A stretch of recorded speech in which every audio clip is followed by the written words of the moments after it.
it was heartbreaking because you would get emotionally involved in it.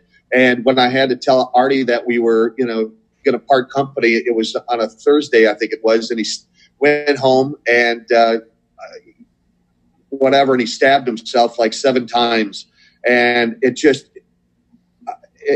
sends shivers down my spine now. But even to talk about it, and I'll never forget the day that Robin and we went to the hospital. We were sitting next to the bedside, and he's looking at me, and he was coming off of drugs and whatever else, and he was sitting there, and all whatever, looped up on whatever the doctors gave him, and he looked at me like, "You motherfucker," and I'll never forget that look as long as I live.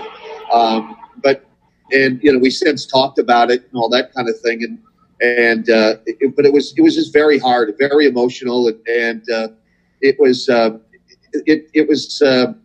very emotional experience from a business standpoint, from just a humanistic standpoint, dealing with Artie. It was heavy.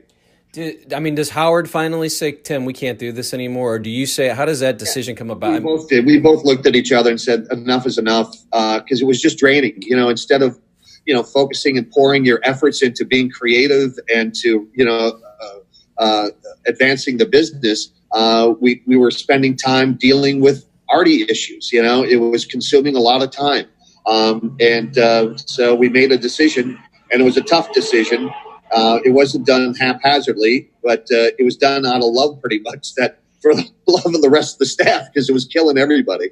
But there was a lot of bits on the air, him falling asleep, and they're funny. Unfortunately, now that we know back revisionist, it's not funny, but there are so many. So how do you guys tap dance around? This seems weird, but it's funny. It's good for as Howard always said, it's good for the air. So right, it had to be that. As we got to, I remember the day when we found that there was heroin. I was like, "Oh my God, are you kidding me?" And it was just. It was heavy. It was emotional. It was just, everybody dealt with it their own way. But, Howard and I kind of sat down and just, what do we do? We're kind of at a loss. I can't fix it.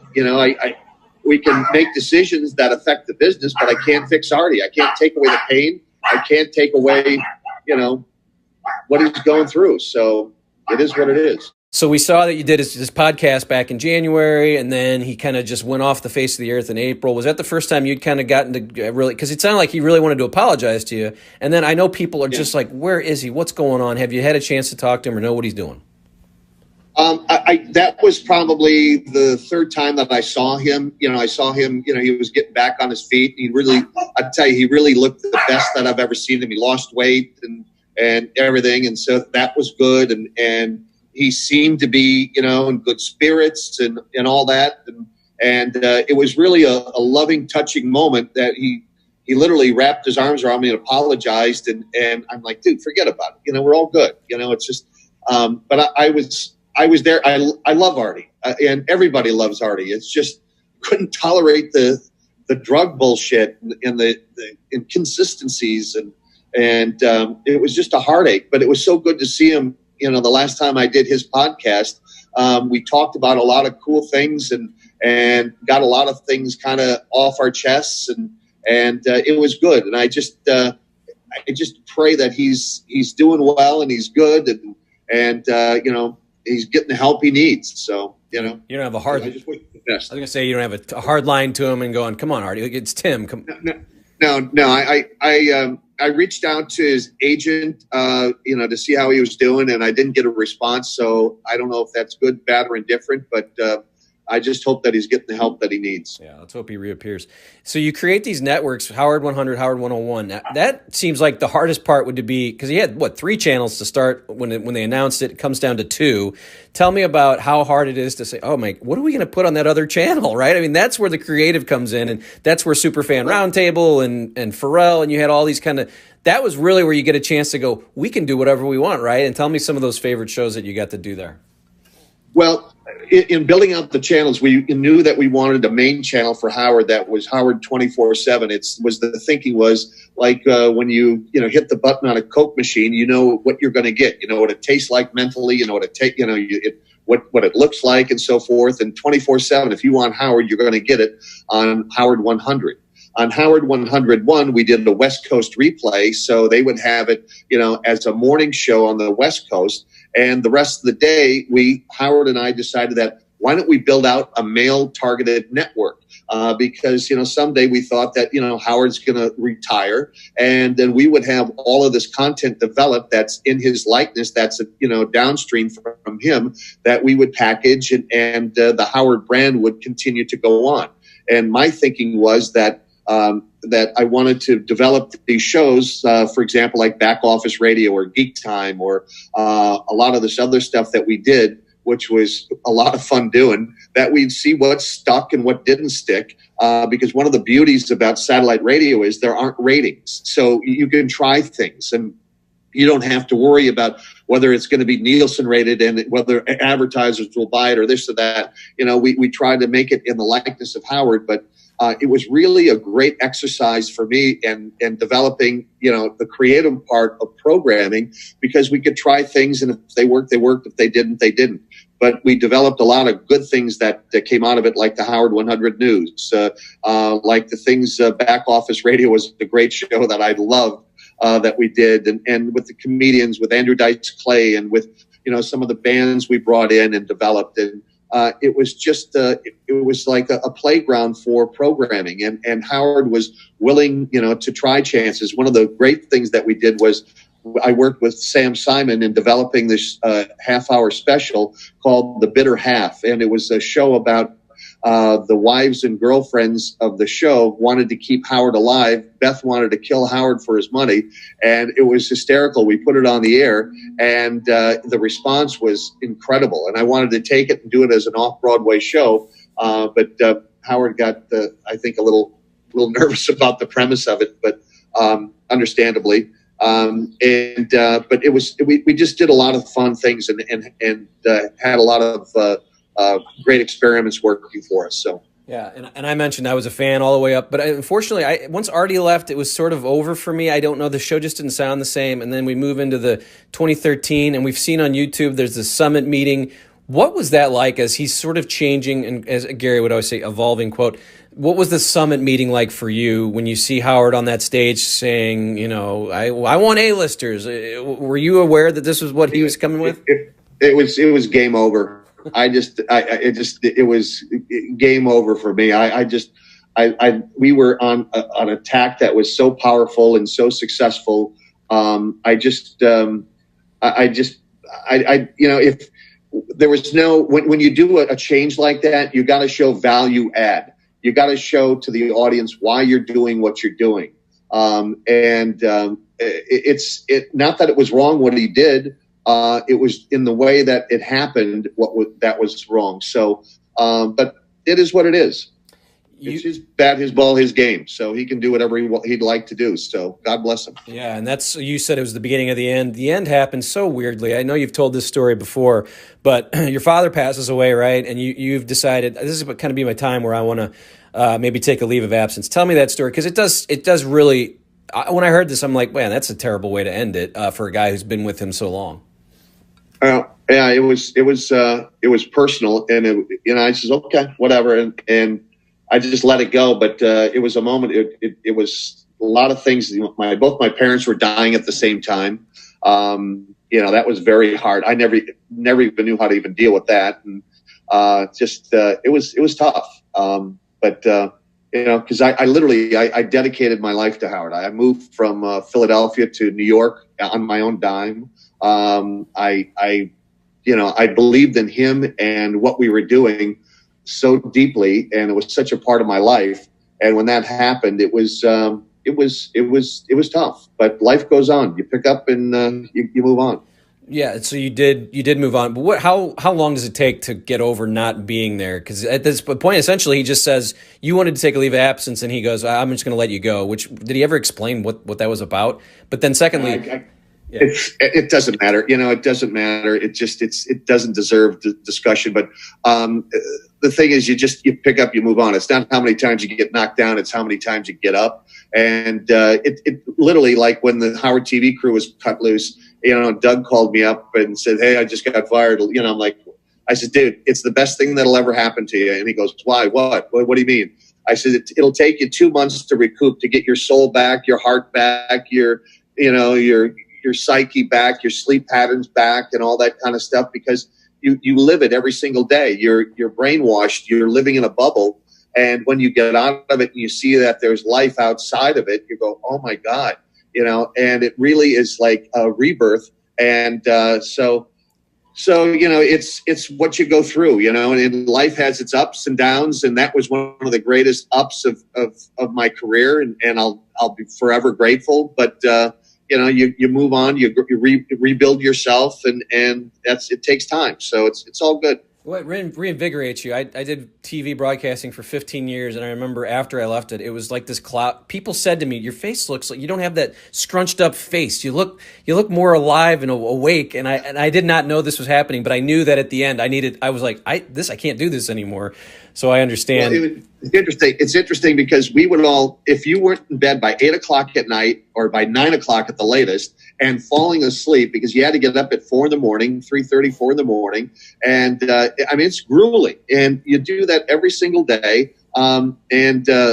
It's everybody's sleep deprived. Everybody's stressed out. And you don't realize how, that affects you. And it does affect you, and then when you start to get a normal night's sleep and you don't have that day-to-day pressure on you, all of a sudden you start breathing better, you start feeling better, and it's different. So trust me, I don't picture painted that I gathered up my family in the middle of the night, rented a truck, and snuck away to Alabama. This was the whole process. This was a thing where I had to check and make sure that I could even do this, that things could be worked out, with serious, what are the deal with taxes? Like, there's all this shit that has to happen before you can just up and leave for Alabama. So management knew, management was fine with it. In fact, they were like, listen, you're a huge part, an important part to us, and we will make this work one way or another. And so I felt supported. I felt, cool, these guys understand the situation and they have my back. And then, when I got out here, it wasn't necessarily their fault, man. I think just when I got out here, I just kind of realized mentally that I wasn't fitting into this anymore. I wasn't, it's the weirdest thing because you got to understand this was my dream thing. I don't even want to call it a job, but this was my dream since I heard the show, was to be a part of it on some level. But I always said to myself, if this ever feels like a job, then it's over. And it kind of started feeling that way to me, where it wasn't fun. And I know a lot of people out there don't have fun at their job, and I get that. I did plumbing, I did construction, I dealt blackjack, roulette, and I pushed fat people in wheelchairs. So when it comes to having jobs that are not fun, I got it. But for me mentally, I just felt like the clock was ticking. I'm missing out on these opportunities. I'm seeing friends of mine that are growing across the board just from starting simple things like a podcast, And so for me, it got to the point where I'm like, I'm not happy. And that starts bleeding into my family life. And that's unfair to them. They didn't do anything but support me this whole time. So it's time to make a change. And when they offered me that, I wasn't necessarily hurt because, financially, my cost of living now has plummeted. So, to say, hey, we're going to cut your salary in half if I was still living in New York, I'd be like, go fuck yourself. But where I'm living now, that's still doable.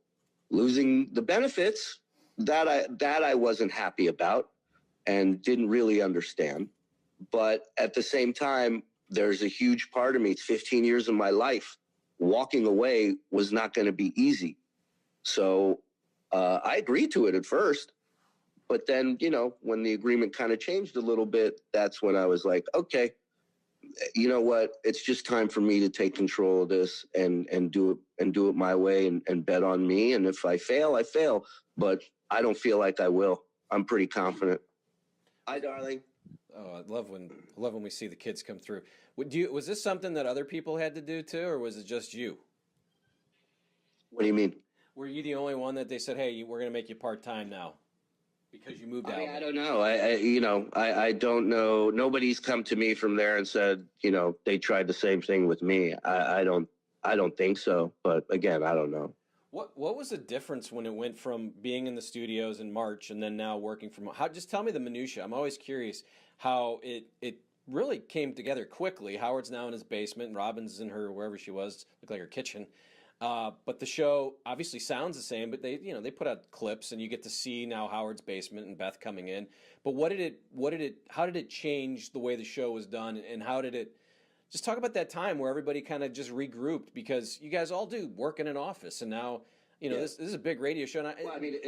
It's a credit to that team over there, man. They're so efficient, and there's nothing they can't adapt to. I mean, it's a fucking worldwide pandemic, and they find a way to send us equipment and lights and mics and sit there on the weekends and fine tune the audio with people and walk people through installing shit. And, it's a huge, huge thing while you're still trying to keep your family safe. So that team over there, all the people responsible for that, all the tech people behind the scenes, the grunts, they're amazing.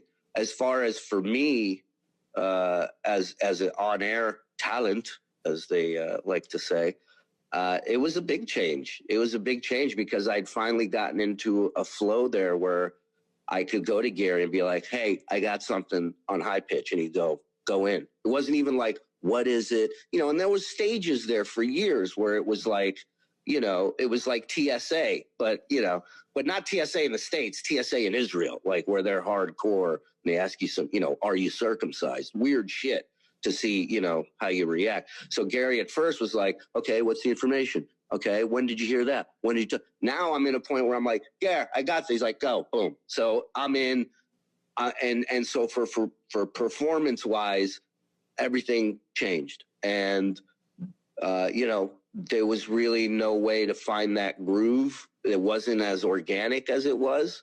And I, as a fan, the organic moments are the most energetic moments. It's when the entire staff and audience is like, "Holy shit, I can't believe this is happening right now." Yeah, I agree. It is hard to do anything on Zoom because you have to wait, and I can't talk when that person's talking, so I get it. Yeah, but I mean, like, take, for example, it was like a month or two ago, that dude Bill from Arizona called in, right? And he couldn't have a conversation with Howard. He kept saying, hello, this is Bill from Arizona. And then a couple of us called in, Phil from Arizona, Bill from Barcelona. And it's hilarious. And people are tweeting about it for days. They're talking Facebook, whatever. And that's organic, right? That happens on the spot. And the energy for something like that, you can't duplicate that. So again, I'll keep saying this. I really enjoyed your podcast. In your first one, you really kind of run through a lot of the things I was going to ask you about, so you can hear the whole story of how you started calling in. But I'm just curious, how do you even get through? Because I remember as a fan back in the day, I was like, I'm going to try calling. And, it would be busy. I didn't even understand how someone would even get through. So this is, early 2000s, you start calling in from Las Vegas, and then it turns into, I've got an idea every day. Tell me a little bit about just the beginnings of Shuli. You were a comedian, you're working out in Las Vegas, and you're thinking, I want to be part of this show. How do I do it? Yeah, I mean, I had lived in LA for 10 years. That's where I discovered Howard in the early 90s when he came on in LA. And then by the time I got to Vegas, I mean, I had listened to so much of the show. I recorded best ofs on cassettes. Whenever I would go on drives with my family, I'd force them to listen to it. So I was a huge, huge fan. And, as far as calling in, like, as dumb as it sounds and as wild as it sounds, it was literally like a movie, like it was scripted. Like, I had this idea because he announces one night, I'm coming to Vegas to do a set of shows from the Hard Rock, and we're going to make bets at the blackjack table. And I'm like, shit, I'm going to call in. I had heard this like stock joke I worked in this liquor souvenir store in downtown Vegas, like right by where the county jail is and where all the pawn shops are and the Fremont Street Experience. So I used to meet a lot of interesting people. And this one guy told me this stock joke that I just thought was so funny. It's a street joke. So I said, you know what? I'm going to call in. I'm going to proposition how I'm going to say, I'm going to tell you this joke. And if you laugh, I want to make a bet with you guys at the table. And I pick up the phone. I dial the 800 number and sure enough, picks up. First time, Benji screening the calls. And he's like, what do you want to talk to Howard about? And I tell him, and he puts me on hold. And 2 minutes later, I'm on the air with Howard doing the joke. He laughed. And next thing you know, he's like, hold on for Gary. And from 10, 11 years of listening, my first call, I got booked to make a bet with them at the blackjack table. Remember that. Yeah. Do you remember, you know what June 6, 2003 is? Does that date ring a bell for you?